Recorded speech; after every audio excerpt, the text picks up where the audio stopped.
Welcome to It Takes Two. I'm Blair. I'm Chris. And today we'll be talking about Love During Lockup, Season 5, Episode 54. Don't act like y'all didn't think what I thought while watching this episode. Rita dead. Mm-hmm. That's what I thought. I thought she ain't make it to the new year with us. Happy New Year to everybody who's watching it. Subscribe, like, share, comment, all the above. Blair, you ready? I'm ready. Let's go. So we start with Kate, Kaleigh, and Hunter. Yeah. Hunter tells Kate that he has still been talking to the writer prisoner girls, but nothing serious is going on. He plans on ghosting them after he uses them up for their money. Yeah. She thinks that it's BS. He lied to her saying that he would cut things off. He's telling her that you know everything, like you're my end game, you're the person I want to be with. You signed me up for this. She didn't think that he would take it this far. He didn't think he would either. He could be using her because he knows that he has a place to land when he gets out, but he reassures her that he is just using those other women for money. What is your thoughts on this stupidity by Kate? Yeah, my thoughts are, Kate, he's playing you, but honestly, Hunter, I think you're going to get played at the end because you think you're so smart and you're getting everything that you want from everybody else. And I think that by the end of it, everything is going to come to a head and you're going to be left with nothing. So here's the thing about it. I don't feel bad for Kate because you tried to be the pimp. And you try to basically be like, well, just do it for money.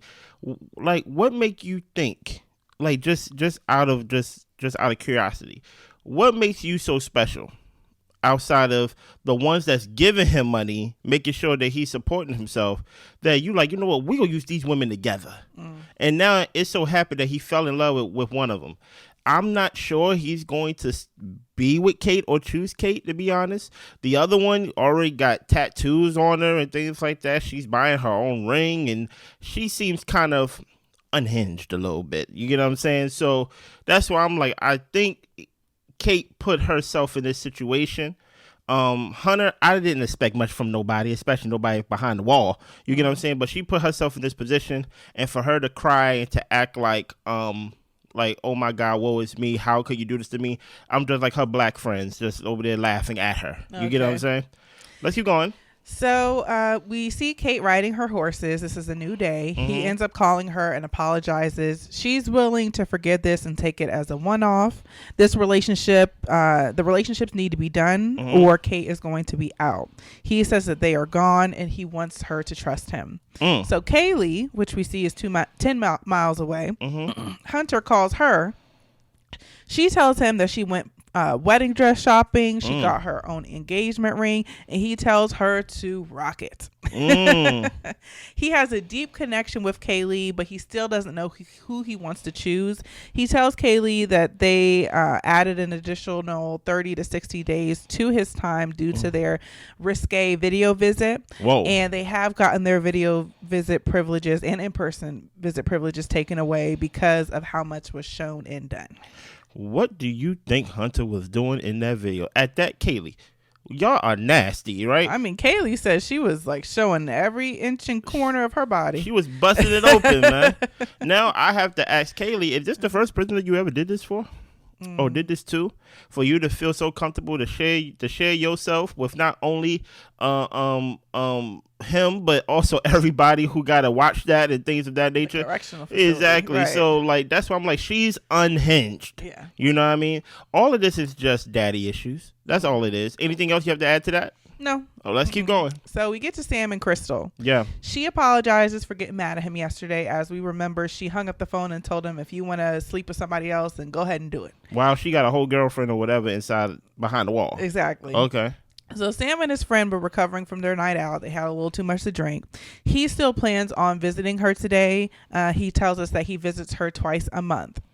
So Rita doesn't want to come down for the visit because she's not feeling well, and Krystal wants him to go check on Rita, and he says he'll try. It's 30 minutes out the way, and he already has to drive 3 hours to get to her facility. Yeah.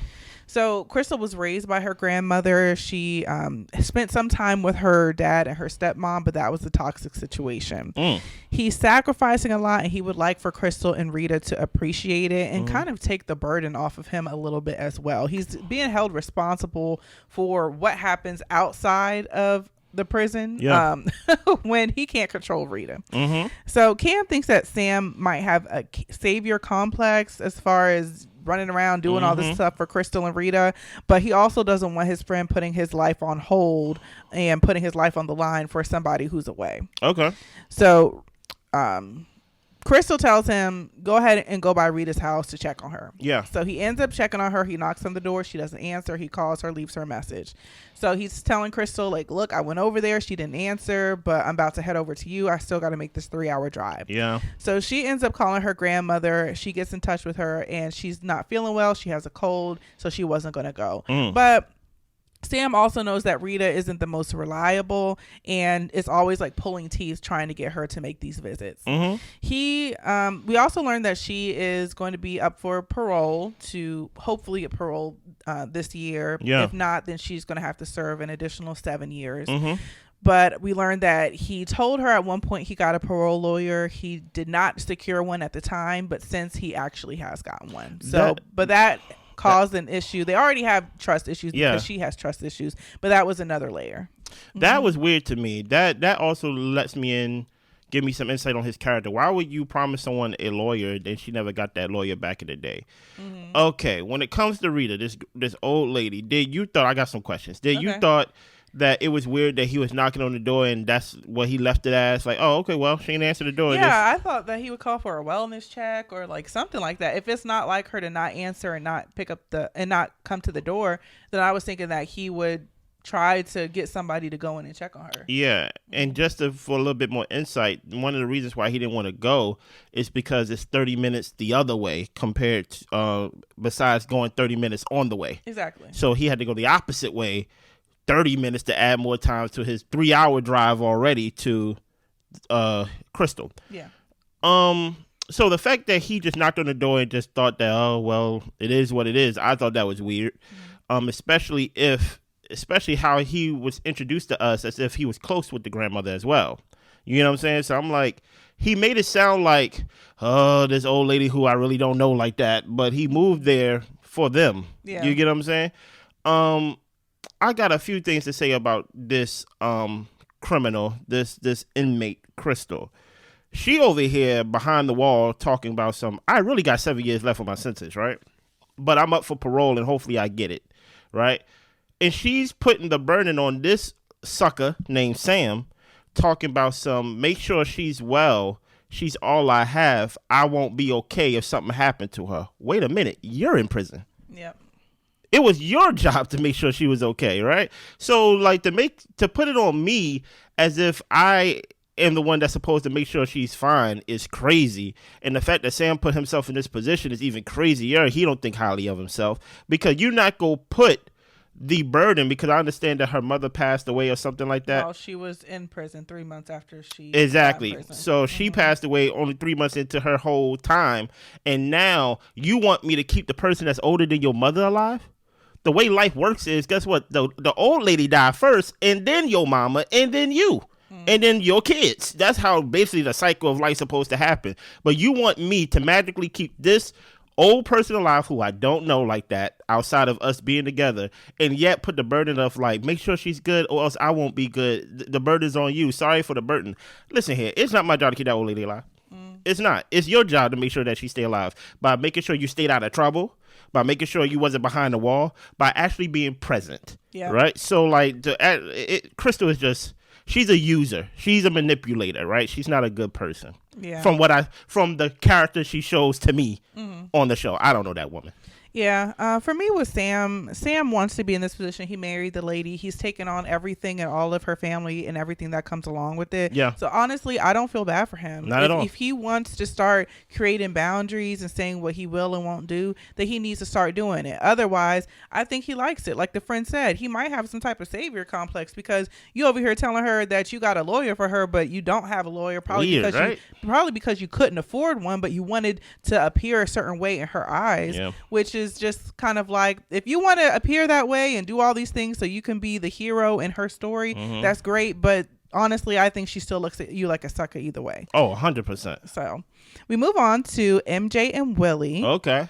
So this is a new couple that we're introduced to. She lets us know that she is Tongan. She was raised in Salt Lake City with her grandparents, and she was raised with a lot of cousins and siblings. I think she said her father had about like 30 something kids. Wow. So she is very close to her family, but she ended up moving to California, and she also considers herself the black sheep of the family. Mm-hmm. So she gets a call from her fiancé, Willie. She went hiking with one of her cousins. She met him at 21 at her sister's house. We learned that his cousin is married to her older sister. So that's why he was at the house, probably just hanging out at a party or whatever. So he called her from prison to kind of holla at her. And this was after both of them were divorced. And that's how they started their romantic relationship. He was convicted on a drug charge. After his divorce, he talks about how he got on drugs, and he also became obsessed with money. So the cousin asks if MJ has been committed to him. You haven't been sleeping with nobody else? And she says, yes, I've been committed to him. So after her divorce, she was in a very vulnerable position, wanted someone to talk to. She had just moved to California, and she really didn't know anybody or have anybody there for her. And he was the only person that helped her in her dark moments. Wow. She still keeps in touch with her ex-husband just here and there, but she really ultimately wants to be with Willie. Her cousin doesn't believe her. Here's the thing about it. One thing that I found very interesting about this conversation, because while they was on this hike, she was on the phone with him, right? And then she basically was like, okay, I'm hanging up. And he was like, are you hanging up with me? And she was like, I have a life. Yeah. And I was like, well, if you want to continue to have that life, why would you connect yourself with somebody who life is behind bars right now? So I was like, I wonder, basically, with her past and things like that, as we go get into, I'm like, are you just basically trauma bonding? Basically, like, you went through a divorce, you went through a hard time, and you're just basically using someone while you try to get yourself together. Because I'm like, even though they are together, I don't know if I am with the cousin with the whole, like, I don't believe she's not sleeping with nobody else thing. Maybe she is. But I think I'm more across the line with the cousin of, I don't think you really love him the way that, like, you trying to sell it to me. Like it's just something off. It's not as smooth. You get what I'm saying? It's basically like he's a placeholder while I figure things out. That's how I read it in that first scene. I can see that as well. By the simple fact that he's not going nowhere. He's in prison, and she is probably like one of his only lifelines into the world. So she's like, yeah, I can call him and talk to him on the phone and all this type of stuff for as many hours as I want to, because he's going to be there. Yeah. But whenever I get myself ready to move on, then I will. And I'll leave him right there. Yeah. So MJ goes out for her birthday with some of her cousins. Yeah. She is trying not to drink. She started drinking when she was 13 years old. She sounds like she got addicted. She didn't quite say that, but she said she loved the taste of it. Oh, yeah. She got a DUI, and she has been on probation for 2 years, has been sober for 1 year. She is going to see her mom in Utah, and she talks about how she might run into her ex. Utah's not that big. But last year, she got drunk, slept with her ex-husband. There was a little bit of a pregnancy scare there, but Willie did end up forgiving her, and she told him he wouldn't do it. She wouldn't do it again. And this is the scene where she let us hear the call, right? Yeah, and we heard the call because she was recording their calls at that point, because there were times where there would be lockdowns or he would be in the hole and she would miss him. So she started recording some of their calls so that she could listen to his voice when she couldn't get a hold of him on the phone. Even if he was mad. Even if it's yelling at me, right? Do you remember what she got locked up for, right? What are you talking about? I'm talking about her. She had a DUI. Yeah, but do you remember the specifics? She was driving 120 miles per hour in a 45. And they only gave her a day. Yeah. Only a day. She's listen, at 13, listen, I don't know if she considers herself alcoholic, but I think the way she's moving, she shows the characteristics of alcoholic, of like, basically, I don't want to be around it. I don't want it. They gave her a drink. She poured it out. You know what I mean? Yeah, and I thought that was kind of weird. Her cousin was trying to press her out like Listen, that. It'd be the ones closest to you, right? That will put you in a position to where you will relapse and hurt not only yourself but potentially others. 120 miles in the 45 is crazy. Now, I understand some people may feel like 40 miles per hour is not fast, and I may do 55 or I may even do 60. But doing twice as that is fast, 120, right? So I think when it comes to her, I think she has bigger problems. I don't know if she feels like Willie is her accountability partner in this whole ordeal with the whole, like, like last time I got drunk, I slept with my ex-husband and I told him that I won't do it again. So like, I got to keep this promise. But I think she has bigger issues, especially with the support system she has with her cousins and things of that nature, to where they're drinking around her. Listen here. If someone is drinking around you and you have alcohol problems, I put the onus on the person with the alcohol problems to not be around that. Yeah. But at the same time, I do not expect the cousins to be throwing the glass up in my face. Right. You know what I'm saying? Talk about drinking. You good. No. So I think with her, as this is our introduction to her, I think we going to see some problems with her on the outside more than we going to see about Willie, in my opinion.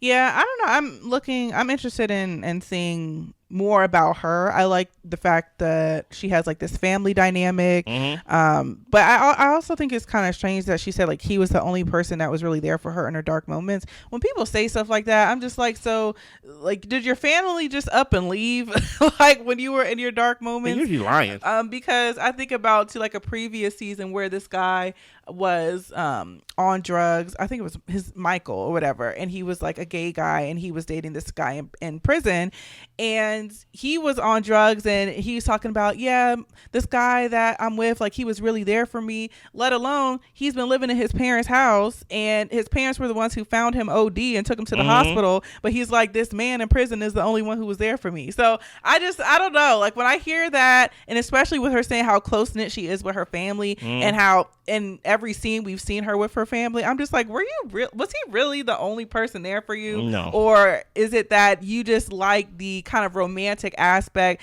because you had a divorce and he was there and he wasn't going nowhere? But I'm just like, I'm sure if you reframed your mind of who was actually there, I think that there was more people there for her than she wants to put on. Yeah.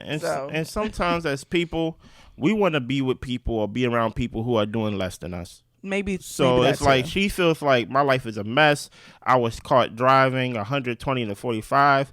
I've been on probation 2 years and things like that. I'm sure there's some clauses with that probation that she has to follow when it comes to drinking. And she says she only been sober for 1, and she just like, who is worse than me in this position? Willie. He's in prison. So it's like, I don't believe that he was the only one that was there for me. No, I find that actually physically impossible. You get what I'm saying? So we're moving on to Savannah and Bradley. Yeah. She ended up getting like these shorts with like a fake booty to show him what could be there if he paid the money for her to get the surgery. Savannah, where's your brain?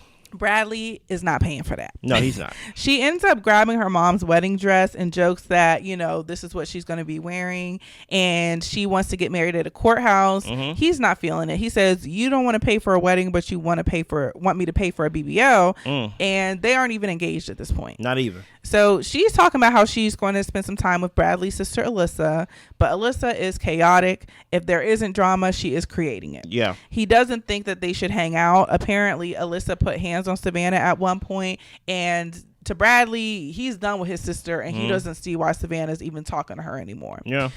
But Savannah talks about how people turned their back on her when she was at the lowest points of her life, but Alyssa was always there. She does not want to drop Alyssa. One thing that she said specifically in this confessional was that because of Alyssa, she was able to see the next day. Yeah. So that already lets me know what state of mind that she was in potentially, if I was to connect the dots. Just off of this scene alone, I'm like, Bradley not into Savannah, in my opinion. I don't know. I think that Savannah was being annoying. I mean, she is annoying. But so I don't want to say he isn't into her, because we go into like further conversation of what Alyssa says like Bradley's true intentions are. Yeah. But I didn't gather that. I think that he was just irritated with her pressing him. The reason why I gathered it is because in this scene, which was funny, every time they would have something to say like in person while they was on this video call, like Bradley would tell us what he really means. Like basically he was like, when I get out, I plan on taking it slow, very slow, and things like that. She want to get married immediately. He's like, I'm not on that. They asked him, basically she's like, he's going to pay for this BBL, and that's when they went to him and asked him privately, hey, what is the chances out of 1 out of 10 that you going to pay for this BBL? He said 3. But the thing is, he's telling her this, but she's refusing to listen. And that's why I'm like, but my thing is, so like, I'm just like, it's not like he's lying. Like, he told her, I'm not doing that. The man also said, I don't want to marry you. Like he's using the fact that a wedding, that he want to get himself established as a excuse. She's telling you, I don't want a big wedding. I just want to be married to you, right? Man, that's music to a guy's ears, right? Because to me, or at least to a guy that wants to marry you, because automatically we thinking how much this thing gonna cost, right? Now, to me, it is weird. I have a thing with wedding dresses to where I personally feel like we kind of overhype the traditional look of the wedding dress. Yes, you do. I think it's really a tacky dress. That's just how I feel, right? That's how you feel. So if she came up in the video call wearing her mama wedding dress, I probably would have been blown too. Yeah. I would have been like, why you got that on? Take that off. At that, your mama's. Right. You get what I'm saying? But my whole thing is, yes, she was annoying, but one thing about being in a relationship with women is being annoying is almost like a regular thing for guys. Like, we experience that all the time, and that's not a deterrent if we like you or not. So my thing is, I can be annoyed with you, but but that's still my lady. Yeah. So the fact that I think it came off as if he don't like her. Okay. You get what I'm saying? To the point where he's like, you got to get a bigger butt. I'm just like, oh, you don't like her, right? And then on top of that, she's talking about getting married, and you are telling us that you have no plans on proposing, you have no plan of being engaged, you have no plan of being married anytime soon, that you want to come out and take things slower? Yeah. You don't like that girl. So we see Savannah meeting up with Alyssa at a furniture store. They're doing some browsing. Bradley is going to be out in 18 days, but he is going to be staying at his dad's house. Okay. She tells Alyssa that she loves her, and she has been trying to create boundaries within their relationship for Savannah's mental health. And Savannah tells her this is why we haven't really been spending as much time together. Alyssa tells her, I'm the only person who's been there for you, and not like talking like that. She was yelling at her. Alyssa was yelling at Savannah. In this furniture store, wherever they are. She's talking about how you won't be coming to my sister's house, and that's why my parents don't mess with you. And Savannah actually looked genuinely confused because what do you mean your family don't mess with me? And Alyssa says that she was trying to talk to Bradley on the phone one day. Bradley didn't want to have anything to do with his family. And the family believes that it's because of Savannah. Yeah. They think that it's a control issue. Alyssa says that Bradley said that he's just using her for money and he doesn't plan on having a future with her. Do you believe Alyssa? Do you believe Alyssa? I don't believe Alyssa. Really? And the reason I don't believe Alyssa, number one, she very much gives chaotic, dramatic. Bradley didn't lie about that. Okay? She very much gives that. Also, Alyssa, when Savannah was saying that, look, I've been trying to set boundaries, these are different things like that, Alyssa didn't come from a place of what did I do? That's true. She already went to you did this. Yeah. And F you. Yeah, you're right. And the family don't fool with you and all this type of stuff. Mama? And so that's why I kind of think that Alyssa might be putting 20 on 10, because I think that when Alyssa reached out to Bradley said, Alyssa, don't call me. That doesn't mean that he don't fool with the family. It means he don't fool with you. He don't fool with Alyssa, yeah. And I think that Alyssa might be trying to make it a bigger thing of like, oh yeah, the whole family's against her, when it's really just like, no, like they just Bradley. But also I think that the family might be like, you know what I'm saying? Like families kind of have reservations and things like that. So I'm not saying that they might not have reservations about Savannah, but for Alyssa saying that you can't come to my sister's house for Thanksgiving, I don't think it's that deep. Here's the thing. I think you're right. Right? Let's talk about this for a second. Okay. Because this is the episode, right? Yes. Like that's it, right? Right. Okay, okay. What Savannah said was actually something that I agree with and something that I actually go by in life, right? She said she has set boundaries against Alyssa, but she did not let Alyssa know those boundaries or even let her know that there was boundaries set. And she said, that's not fair. That's not right. I 100% agree, right? Because I believe that as a people, we are afraid of confrontation. Yeah. So I believe in, hey, this is the boundary that I have, because last time we was together, even sometimes you hit me upside the head and you disrespect me. Here's where she went about it wrong. She was timid and scared and too soft when addressing what she basically came there for. With the whole like, Alyssa, you know I love you, right? And then as soon as that happened, Alyssa was like, well, guess what? The family don't F with you. It's like, and now Savannah is so off course. Mm-hmm. And the thing about it is, Alyssa's not, for one, we both can agree, Alyssa's not a true friend. Right. She's not a true friend. Even though she may have been the person that may have been the motivation and gave you the will to live the next day. I understand you was in that dark place, but she used that dark place against you. Mm-hmm. Right? This whole thing of you wouldn't be here without me and things like that. So yeah, that's wild. Yeah, so it's like for someone who was really there for exactly. you. So I think Savannah, she put herself in a position that all she have is Bradley, right? And I do think there is something to what you said. You hit the nail on the head, in my opinion, where I think Bradley told Alyssa, I don't F with you. Right. Based on how you treat Savannah. Right. And she took that as he chose Savannah over the family. Exactly. And Alyssa seemed like the type to go back and tell the family what Bradley said. So any feelings that the family may feel towards Savannah, I think is motivated by Alyssa. Facts. Right? So my whole thing and lesson that I'm learning from this is, trust me, you got to get those people away from you. You don't need boundaries with Alyssa. You need a complete cutoff from Alyssa. Yes. Boundaries is something to where it's like we can try to save something in this friendship, or maybe I even practice this with some of my friends in real life and things like that. I like the better part of you where there's some distance between us. When we're like that's this, how I get the best of you. when we're like this, I don't really have a palate for you. Yeah. You get what I'm saying? But when I see you like this, you get what I'm saying? Oh my goodness, you look good from afar. Yeah. You know what I mean? It's like, so, but I think Alyssa is one of those people where you need a complete cutoff. Because for one, she have gone beyond being disrespectful and chaotic. She put hands on you now. Right. And I don't think there's nothing that you can say from that. Anything else you want to add from that scene or anything else on the show? That's all I got. Listen here, we need y'all to subscribe, like, share, comment. Make this our #1 show, y'all. Happy New Year again. We are going to be here for the whole 2025, I hope. Yes. You get what I'm saying? We see y'all. Bye.